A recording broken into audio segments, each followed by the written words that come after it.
Assalamualaikum warahmatullahi wabarakatuh. Salam sejahtera bagi kita semua. Saya Pamela. Saya merupakan dosen dari program studi Agribisnis Fakultas Pertanian Universitas Tanjung Pura. Pada kesempatan ini saya akan menyampaikan pernyataan diri unjuk kerja Tridharma pada perguruan tinggi pada unsur pengajaran. Mata kuliah yang akan saya bawakan adalah mata kuliah manajemen strategi agribisnis. Mata kuliah ini merupakan mata kuliah wajib program studi dengan bobot 3 SKS, 2 SKS teori, dan 1 SKS praktikum, dan ditempuh mahasiswa pada semester 4. Pendekatan yang digunakan yaitu case-based method. Pada kegiatan praktikum, mahasiswa menganalisis implikasi manajemen strategi agribisnis pada perusahaan agribisnis. Mitra Praktikum Manajemen Strategi Agribisnis pada tahun 2025 yaitu PTPN 4 Regional 5. Berikut dokumentasi Praktikum Manajemen Strategi Agribisnis. Mata kuliah Manajemen Strategi Agribisnis membahas tentang berpikir strategis, konsep perencanaan strategis, ruang lingkup proses perencanaan strategis, persiapan rencana strategis, penetapan tujuan, analisis formasi strategi, analisis lingkungan internal dan eksternal organisasi, formulasi strategi, metode dan teknik perencanaan strategis, implementasi strategi, pemantauan strategi, dan penulisan formasi strategis. Adapun kemampuan yang diharapkan setelah mahasiswa menempuh mata kuliah ini yaitu yang pertama, memahami konsep berpikir strategis. Yang kedua, memahami konsep perencanaan strategis. Yang ketiga, memahami ruang lingkup proses perencanaan strategis. Yang keempat, merancang perencanaan rencana strategis. Kelima, memahami konsep penetapan tujuan. Keenam, menganalisis formulasi strategi. Ketujuh, menggunakan formulasi strategi. Kedelapan, melakukan implementasi strategi. Kesembilan, mengevaluasi strategi. Kesepuluh, menguasai konsep strategi. Dan kesebelas, menulis perencanaan strategis. Untuk mencapai kemampuan tersebut, disiapkan 11 bahan kajian materi pokok, yaitu 1. Berpikir strategis. Kedua, konsep perencanaan strategis. Ketiga, ruang lingkup proses perencanaan strategis. Keempat, persiapan rencana strategis. Kelima, penetapan tujuan. Keenam, analisis formulasi strategis. Ketujuh, formulasi strategi. Kedelapan, implementasi strategi. Kesembilan, pemantauan strategi. Kesepuluh, strategi. Kesebelas, penulisan perencanaan strategi. Referensi yang digunakan dalam perkuliahan adalah berasal dari buku dan artikel hasil penelitian yang relevan dengan mata kuliah. Pustaka utama yang digunakan dalam mata kuliah ini yaitu Strategi Bisnis, Pengambilan Keputusan Strategis, karya Profesor Nurliza. Yang kedua, Strategic Management, karya Igor Ansov. Yang ketiga, Strategic Management, karya Dyer et al. Dan yang keempat, Strategic Management, karya David Fred. Perkuliahan dilakukan secara tatap muka dengan menggunakan sistem DIA atau Delivery, Interaction, dan Assessment. Delivery adalah proses di mana dosen menyampaikan materi kepada mahasiswa. Di sini saya menyiapkan materi pembelajaran dalam bentuk PowerPoint sesuai dengan RPS.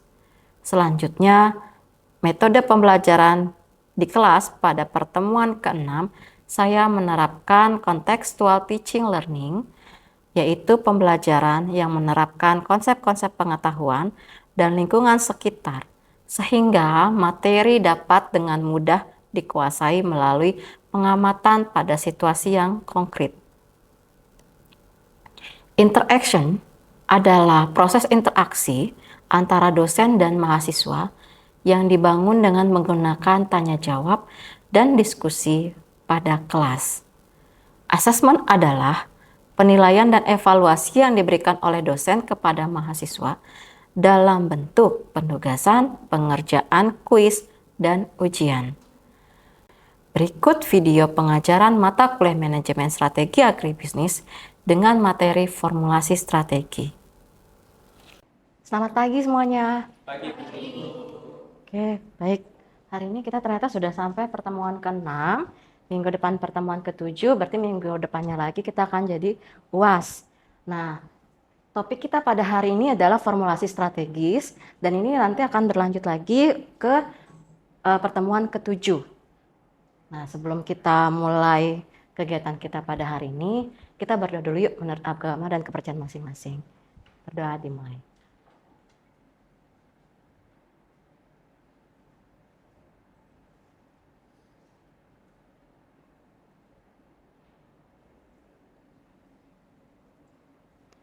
Berdoa selesai. Gimana kabar hari ini? Baik. Udah sarapan belum? Udah. Hari ini semoga kita sehat-sehat semuanya, bisa fokus dalam memahami tentang formulasi strategis, karena memang ini adalah salah satu core dari mata kuliah manajemen strategi agribisnis. Sebelumnya Ibu presensi dulu lah ya kita. Wawa Pratama, Muhammad Surya Fadilah,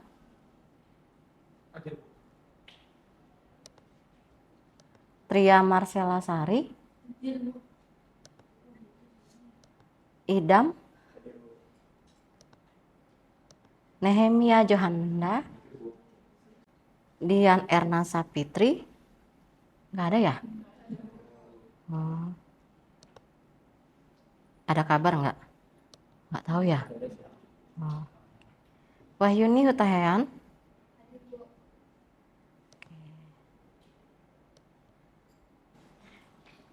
pada pertemuan hari ini kita akan membahas mengenai pemindaian lingkungan. Nah, di sini ada capaian pembelajaran mata kuliah, yaitu atau misalnya karena dipecah per minggu berarti menjadi sub capaian pembelajaran mata kuliah. Nah, di minggu ke-6 ini sub CPMK atau sub capaian pembelajaran mata kuliah, yaitu kita akan bahas mengenai mahasiswa itu bisa menganalisis konsep pemindaian lingkungan, baik lingkungan internal organisasi yang terdiri dari keunggulan bersaing maupun lingkungan eksternal. Nah, lingkungan eksternal ini ada organisasi, kemudian bagaimana kita memindahkan, bagaimana kita menandai lingkungan eksternal dan internal. Biasanya digunakan adalah analisis SWOT. Yang kedua, mahasiswa dapat mengkaitkan konsep pemindaian lingkungan internal organisasi terdiri dari keunggulan bersaing juga terkait dengan lingkungan eksternalnya. Jadi kita akan bahas mengenai lingkungan bisnis eksternal dan internal. Ini adalah lanjutan dari materi mengenai visi dan misi. Jadi kemarin kalian sudah belajar tentang visi dan misi perusahaan, bagaimana menyusunnya, bagaimana juga menyusun tujuan strategik, dan kemudian diturunkan menjadi operasional. Nah, bahan pustaka yang Ibu gunakan yaitu dari strategic manajemennya Ansoff, kemudian juga Dyer dan David. Jadi ini Ibu rangkum dari 3 literatur tersebut. Nah, mengulas kemarin tentang visi dan misi, jadi kalau misalnya visi kita memberikan dasar untuk mengembangkan pernyataan misi yang komprehensif. Jadi kalau visi itu adalah kita mau jadi apa, sementara kalau misi kita mau melakukannya untuk mencapai visi tersebut dengan cara yang bagaimana. Sebagai contoh kasusnya itu adalah tentang US Poultry and Egg Association. Nah, di mana pernyataan visinya itu menjadi suatu perusahaan yang di mana anggotanya itu unggul di dalam semua aspek dari unggas dan telur di tingkat nasional maupun di internasional. Nah, di pernyataan misinya mereka bekerja sama dengan organisasi pemerintah, kemudian berkomitmen terhadap kemajuan semua bidang penelitian dan pendidikan, yang kemudian yang ketiga mereka aktif dalam kegiatan pameran unggas internasional. Nah, yang penting lagi dari komponen pernyataan misi tersebut adalah perusahaan itu harus berfokus pada pelanggan, produk atau jasa, kemudian pasar, teknologi, kemudian perhatian atau fokus terhadap keberlangsungan, pertumbuhan, dan profitabilitas. Nah, ini yang paling sekarang jadi perhatian besar dunia adalah mengenai keberlangsungan. Jadi keberlangsungan ini bukan cuma dari sisi aspek ekonomi, tetapi juga dari sosial budaya dan juga keberlangsungan dari sisi alam. Formulasi strategi itu merupakan pengembangan dari pernyataan visi dan misi. Jadi pernyataan misi tadi itu kita harus bisa mengungkapkan peran pelanggan, kemudian bagaimana kita bisa mencapai pertumbuhan, dan bagaimana juga mencapai profitabilitas pada tingkat tertentu yang kita mau capai. Kemudian juga filosofi dan konsep diri, perhatian akan citra publik, dan perhatian akan karyawan. Nah, langkah pertama dalam manajemen strategi itu adalah pernyataan visi dan misi. Jadi kalau visi dan misi itu harus clear. Biasanya apa panduannya yang kita gunakan? 5W, 1H. Apa saja itu? 5W, 1H. What, who, when, where, why, sama how. Jadi pernyataan visi dan misi itu harus bisa menjawab 5W, 1H. Sehingga bisa terukur dan bisa tercapai sesuai dengan timeline yang diinginkan. Kemudian juga dari situ pernyataan visi misi itu bersifat fleksibel, bisa diubah. Jadi tidak sekaku kanebo kering ya. Tahu kanebo kering? Tahu, kering jadi kaku gitu. Jadi visi dan misi ini harus bersifat fleksibel, tidak seperti kanebo kering. Nah, kalau misalnya visi dan misi berubah itu biasanya ada yang namanya shock. Kalian kalau shock itu apa? Kaget, terguncang. Nah, biasanya ada perubahan-perubahan yang cukup besar, biasanya makanya diambil perubahan dari visi dan misi. Berikutnya yaitu organisasi biasanya mengevaluasi pernyataan visi dan misi mereka setiap tahun. Lanjut, jadi dari sisi ekonomi, sosial budaya, demografi, dan lingkungan, politik, kemudian teknologi, sama persaingan itu akan menghasilkan peluang dan ancaman. Nah, ini juga caranya nih. Nanti ini bahan Ibu akan share di @link kita ya. Kalian bisa akses juga. Nah, ini kita buat matriks dulu. Matriks itu matriks yang EV dulu. EV itu external factor evaluation. Berarti yang eksternal dulu. Kita buat dulu daftar 5 faktor eksternal. Kemudian juga masukkan totalnya. Nah, Ibu langsung masuk aja ya. Kemudian usahakan untuk spesifik mungkin. Kayak gimana sih Bu caranya? Yang kedua, berikan bobot untuk masing-masing faktor dari 0,00 hingga 1,0. Jadi memang penyampaian matriks EV ini memang sangat bergantung kepada pimpinan tertinggi. Jadi kalau mau nyusun strategi itu biasanya disodorkan kepada pimpinan tertinggi suatu organisasi. Nah, karena apa? Mereka akan memberikan bobot paling tinggi kalau sering terjadi. Sementara bobot paling rendah kalau tidak pernah terjadi. Jadi dianggap nggak penting. Tapi penting itu kalau misalnya sering terjadi, maka dibobotkan menjadi 1,0 atau paling penting. Nah, terus kemudian berikan peringkat 1 hingga 4. Kayak gimana ya? Coba. Kemudian kalikan masing-masing faktor dengan peringkatnya dan kita jumlahkan nilai tertimbang. Nah, seperti ini. Studi kasusnya ini. Jadi misalnya kita menganalisis tentang peluang sama ancaman. Ini merupakan suatu studi kasus tentang satu perusahaan tembakau. Pinkerton ini satu perusahaan di Amerika sana yang dia merupakan leader dari pasar tembakau dan dia sering diskon. Kemudian yang kelima, tekanan sosial untuk berhenti merokok. Sehingga perokok itu cenderung untuk beralih ke produk alternatif, yaitu tembakau tanpa asap. Sementara ancamannya adalah peraturan yang menentang industri tembakau, kemudian pembatasan produksi, kemudian pasar tembakau tanpa asap terpusat di bagian tenggara AS, sementara di daerah tersebut belum ada tuh. Kemudian yang berikutnya adalah pemberitaan yang negatif, kemudian terkait dengan administrasi ekspor dan impor. Jadi kalian bisa lihat, kalau yang bobotnya paling tinggi, kita totalin ya. Jadi baik peluang maupun ancaman, totalnya adalah 1. Sebelum ke slide berikutnya, ada yang mau ditanyakan? Izin bertanya Bu. Silakan Dek. Tadi kan ada dibahas tentang visi dan misi Bu ya di awal, kemudian ada penetapan strategi, penyusunannya gimana. Yang ingin saya tanyakan adalah bagaimana seberapa besar pengaruh visi dan misi dalam penyusunan strategi yang tadi dibahas. Makasih ya. Bagaimana pengaruh visi dan misi terhadap penyusunan strategi? Oke, berikutnya yang lain.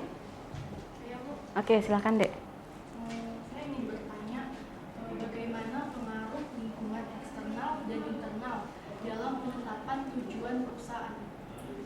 Oke, baik. Oke, Ibu jawab. Ada lagi nggak yang lain? Belum ada? Nanti kita lanjut lagi. Jadi kalau misalnya bagaimana sih pengaruhnya visi dan misi dalam formulasi strategi? Tentunya tadi karena visi dan misi menjawab 5W1H, berarti dalam penyusunan strategi kita akan memetakan mana yang merupakan ancaman, mana yang namanya peluang, mana yang namanya kekuatan, mana yang namanya kelemahan. Jadi di situ karena 5W1H contohnya misalnya kita ingin menjadi perusahaan makanan dan minuman cepat saji terbesar di Pontianak misalnya gitu. Nah, berarti kalau misalnya makanan cepat saji artinya kan kita langsung mengkerucut. Tidak akan kita bahas soal industri makanan dan minuman kalengan. Gitu. Bagaimana? Oke, apa saja sih yang menjadi ancaman di industri makanan cepat saji misalnya? Apa saja sih yang menjadi peluang dari industri makanan cepat saji di wilayah Kota Pontianak begitu. Jadi karena sudah clear 5W1H-nya, maka kita akan menentukan peluang dan ancaman ataupun kekuatan dan kelemahan yang sesuai dengan unit bisnis yang mau kita bangun begitu. Ke situ arahnya, Dek. Paham? Ya, jadi kita nggak mungkin menyatakan kita mau jadi kita melihat ancaman tapi dari sisi misalnya terhadap ancaman nih, tapi ancamannya sebenarnya itu di industri musik gitu. Sementara kita adalah industri makanan cepat saji gitu. Jadi membantu kita untuk memetakan siapa sih atau apa sih yang sebenarnya ancaman kita, apa sih yang merupakan peluang. Oke. Jadi ke situ arahnya. Dan berikutnya adalah bagaimana Pengaruh lingkungan eksternal dan internal dalam penetapan tujuan perusahaan. Oke, pengaruhnya eksternal dan internal. Kalau eksternal tadi apa? Ada politik ya kan? Ada apa lagi? Tadi yang eksternal apa ya? Nah ini, yang eksternal ada ekonomi, sosial budaya, demografi dan lingkungan. Biasanya singkatnya PESTA. PESTA apa aja? Politik, ekonomi, sosial budaya, teknologi dan alam. Ini dipersingkat bisa menjadi PESTA gitu. Nah, kalau misalnya kita lihat bagaimana pengaruh yang eksternal gitu terhadap terhadap apa Dek? Enggak kan? Kalau banyak yang resign atau keluar, maka tujuan kita akan semakin lambat untuk kita capai. Jadi disitulah perannya eksternal dan internal mempengaruhi tujuan. Jadi kalau tujuan itu jangan lupa, tujuan bukan cuman sekedar apa yang mau kita capai, tetapi tadi when, kapan kita mau capai. Coba kalian punya tujuan tapi nggak ada tanggalnya, nggak ada tahunnya, bisa lulus tepat waktu nggak? Tujuan saya lulus, dah gitu. Tujuan lulus sekolah lulus. Nah, sesederhana itu tetapi jadinya bisa melambat. Tapi kalau misalnya tujuan saya adalah lulus dalam waktu 4 tahun, sudah jelas gitu loh. Misalnya tahun kedua, tahun ketiga evaluasi sudah cepat atau masih melambat gitu. Biasanya kan di tahun kedua kan evaluasi. Gimana ya saya bisa 4 tahun lulus. Nah ini contohnya ini kan Avon. Ada yang masih tahu Avon nggak? Avon. L'Oreal, kenal? L'Oreal ada ya. Protect and Gamble. Avon kalian nggak kenal, oke lah.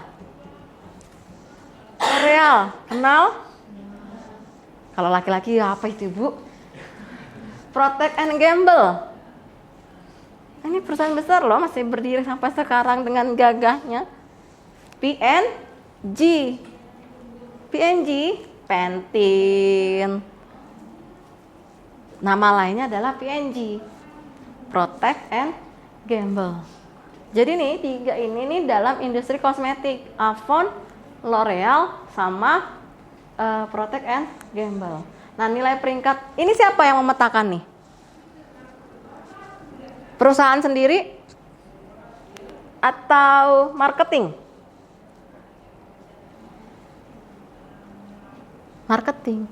Jadi pasti ada perusahaan-perusahaan yang bergerak dalam bidang marketing yang mereka menganalisis peta persaingan masing-masing perusahaan.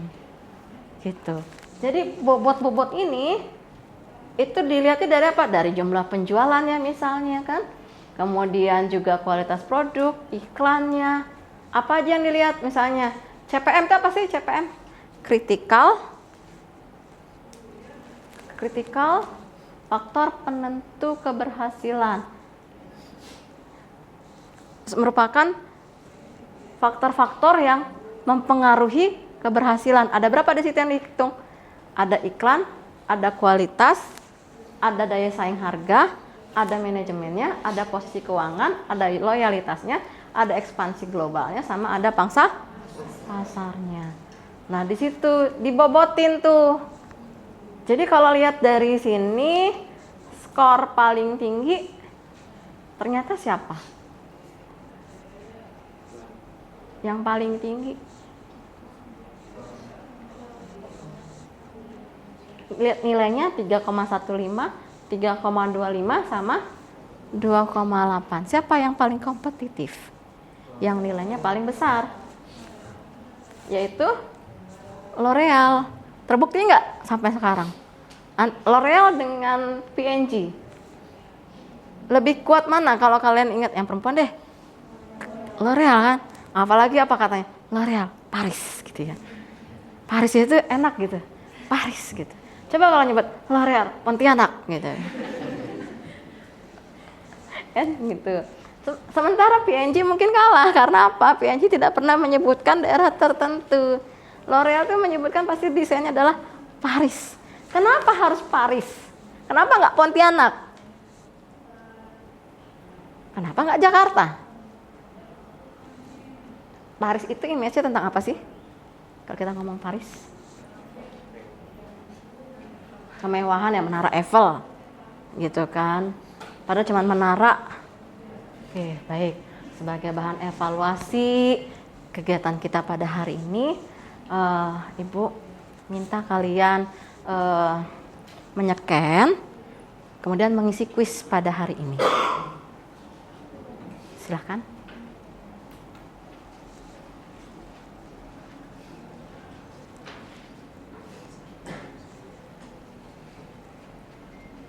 Yuk dijawabnya cepat ya, nggak akan membuat kalian bingung kok.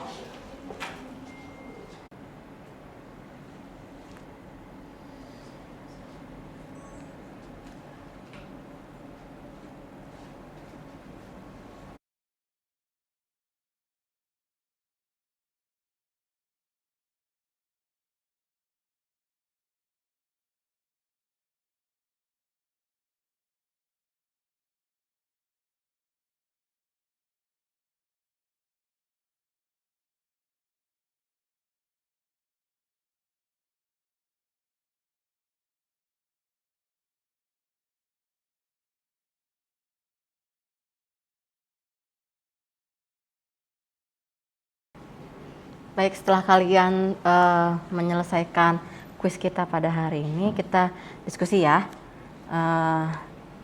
untuk soal-soalnya. Yang pertama, salah satu tujuan utama pemindaian lingkungan dalam agribisnis adalah yang mana nih? Yang menentukan yang katakanlah A, B, C, D. B. Menganalisis faktor internal dan eksternalnya. Ya, karena tadi lingkungan itu hanya ada dua, eksternal dan internal. Kalau harga jual produk itu masih kurang cukup ya. Kemudian produksi itu masih internal saja. Kemudian keputusan bisnis hanya berdasarkan faktor internal. Jadi jawabannya adalah yang B, yang menganalisis faktor internal dan eksternal. Yang nomor 2, dalam lingkungan internal organisasi, keunggulan bersaing dapat diperoleh melalui faktor utama kecuali internal. D. Ya kan, mengabaikan kebutuhan konsumen dan hanya fokus pada produksi. Kemudian yang ketiga, dalam analisis SWOT, contoh peluang bagi perusahaan agribisnis adalah A. Munculnya tren konsumsi produk organik yang semakin meningkat. Yang keempat, lingkungan eksternal organisasi mencakup beberapa faktor yang dapat mempengaruhi strategi. Yang mana nih? Yang C, regulasi pemerintah. Yang kelima, dalam analisis SWOT, weakness atau kelemahan dapat berupa ada yang ketergantungan, ada yang pertumbuhan. Ingat, kelemahan adalah ketergantungan pada pemasok tunggal yang berisiko menghambat rantai pasok. Jadi kalian sudah memahami esensi ataupun bagaimana menganalisis mengenai faktor lingkungan bisnis, yaitu ada 2, faktor internal maupun faktor eksternal. Link ini coba di scan dulu. Apa kira-kira harapan kalian? Hilang kah kalau enggak? Apa kira-kira harapan kalian setelah atau dalam mata kuliah ini? Terima kasih udah memberikan insight untuk perkuliahan pada hari ini. Kita tengok dulu, kita lihat dulu. Jadi apa yang kalian rasakan pada proses pembelajaran hari ini, yaitu terima kasih, sangat mudah dipahami. Terima kasih juga atas tanggapannya, menarik untuk dibahas. Kemudian menjadi lebih baik, pemahamannya menjadi lebih baik. Kemudian seru, senang. Nah, kiranya apa yang kita pelajari pada hari ini memberikan pemahaman kalian yang lebih baik mengenai pemindaian atau misalnya pengenalan atau analisis mengenai lingkungan bisnis, yaitu internal dan eksternal. Oke, kita akhiri saja perkuliahan hari ini. Kalian habis ini ada kuliah lagi nggak? Ada ya? Oke, yang siapkan lagi untuk kuliah berikutnya. Selamat siang, terima kasih.